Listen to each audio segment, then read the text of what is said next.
ഈശോ മിശിഹായിൽ ഏറ്റവും സ്നേഹം നിറഞ്ഞവരെ, മരിയൻ തീർത്ഥാടനത്തിൻ്റെ 31-ാം ദിനത്തിലേക്ക് നാം പ്രവേശിച്ചിരിക്കുകയാണ്.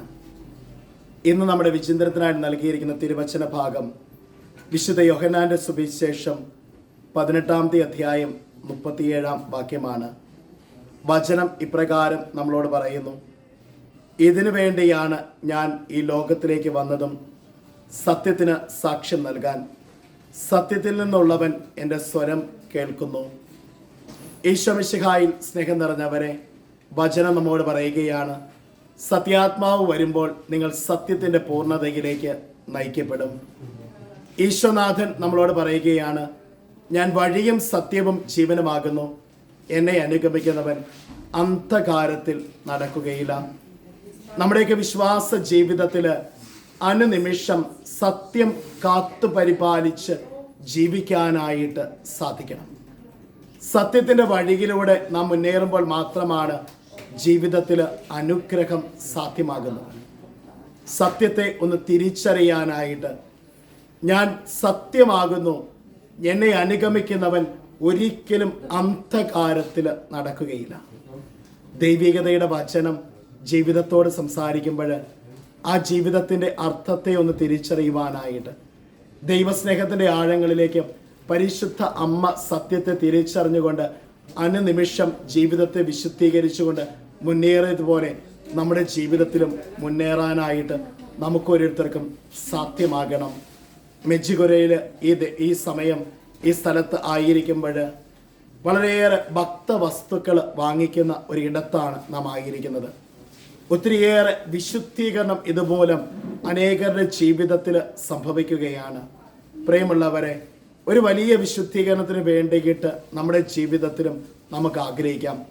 സത്യാത്മാവ് വരുമ്പോൾ നിങ്ങൾ സത്യത്തിൻ്റെ പൂർണ്ണതയിലേക്ക് നയിക്കപ്പെടുമെന്ന് വചനം നമ്മളോട് പറയുകയാണ്. ജീവിതയാത്രയിൽ ഈ 31-ാമത്തെ ദിനത്തിൽ നമ്മൾ ഓരോരുത്തരും ആയിരിക്കുമ്പോൾ തീക്ഷണമായിട്ട് നമ്മളും പ്രാർത്ഥിക്കുകയാണ്. അനുനിമിഷം സത്യം മാത്രം അധരം കൊണ്ട് പറയാനായിട്ട്, നന്മ മാത്രം ചിന്തിക്കാനായിട്ട്, അനുഗ്രഹം മാത്രം പ്രവർത്തിക്കാനായിട്ട്.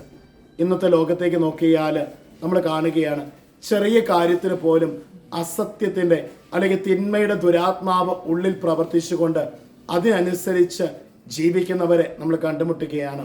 തമാശയ്ക്ക് പോലും നുണയും കള്ളത്തരവും പറയുന്നവരെ നമ്മൾ ജീവിതത്തിൽ കണ്ടുമുട്ടുകയാണ്.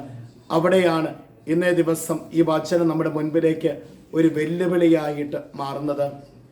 പ്രിയമുള്ളവരെ, ഒരു കാരണവശാലും അസത്യം പറയരുത്, തിന്മയായിട്ടുള്ള പ്രവർത്തിക്കരുത്. നന്മയുടെ വഴിയിൽ മാത്രം ജീവിക്കുക. ജീവിതത്തിൻ്റെ മൂല്യങ്ങളെ ഉയർത്തിപ്പിടിക്കുവാനായിട്ട്, ജീവിതത്തിൽ നിലപാടുള്ള വ്യക്തികളായിട്ട് ജീവിക്കാനായിട്ട്, മൂല്യങ്ങൾ ഉയർത്തിപ്പിടിക്കുമ്പോൾ, നിലപാടുള്ള വ്യക്തിയായിട്ട് ജീവിക്കുമ്പോൾ പലപ്പോഴും ഈ ലോകത്തിൽ നമുക്ക് തള്ളിപ്പറച്ചിലുകളും തിരസ്കരണങ്ങളും ഒക്കെ ഉണ്ടാകും. പക്ഷേ ഈ തിരസ്കരണങ്ങളും ഈ തള്ളിപ്പറച്ചിലും ഒക്കെ നമ്മുടെ ജീവിതത്തിൻ്റെ അനുഗ്രഹമാക്കി ദൈവം മാറ്റും. ഈ ദൈവാനുഗ്രഹത്തിന് വേണ്ടിയിട്ട് തീക്ഷ്ണമായിട്ട് നമുക്ക് ഓരോരുത്തർക്കും ആത്മാർത്ഥമായിട്ട് ആഗ്രഹിക്കുകയും പ്രാർത്ഥിക്കുകയും ചെയ്യാം. ഒരു നിമിഷം കരങ്ങളെ കുപ്പി നമുക്ക് പ്രാർത്ഥിക്കാം. കാരുണ്യവാനും സ്നേഹനിധിയുമായ നല്ല ദൈവമേ, അങ്ങേ തിരുസന്നിധിയോട് ഈ നിമിഷം എൻ്റെ ജീവിതത്തെ ചേർത്ത് വയ്ക്കുന്നു. ഈശോനാഥ, ജീവിതത്തിൽ സത്യത്തെ മുറുകെ പിടിച്ചുകൊണ്ട് ജീവിക്കുവാനായിട്ട്, പരിശുദ്ധ അമ്മയെപ്പോലെ സത്യത്തിന് വേണ്ടി നിലകൊള്ളുവാനായിട്ട് എന്നെയും അനുഗ്രഹിക്കണമേ. അമ്മേ മാതാവേ, എനിക്ക് വേണ്ടി മാധ്യസ്ഥം യാചിക്കണമേ. നന്മ നിറഞ്ഞ മറിയമേ സ്വസ്തി, കർത്താവ് അങ്ങയുടെ കൂടെ സ്ത്രീകളിൽ അങ്ങ് അനുഗ്രഹിക്കപ്പെട്ടവളാകുന്നു. അങ്ങയുടെ ഫലമായി ഈശോ അനുഗ്രഹിക്കപ്പെട്ടവനാകുന്നു. പരിശുദ്ധ മറിയമേ തമ്പുരാൻ്റെ അമ്മേ, പാപികളായ ഞങ്ങൾക്ക് വേണ്ടി ഇപ്പോഴും ഞങ്ങളുടെ മരണസമയത്തും തമ്പുരാനോട് അപേക്ഷിക്കണമേ. ആമേൻ. നമ്മുടെ കർത്താവ് ഈശോ മിശിഹായുടെ കൃപയും പിതാവായ ദൈവത്തിൻ്റെ സ്നേഹവും പരിശുദ്ധാത്മാവിൻ്റെ സഹവാസവും നാം എല്ലാവരോടും കൂടെ ഉണ്ടായിരിക്കട്ടെ, ഇപ്പോഴും എപ്പോഴും എന്നേക്കും. ആമേൻ.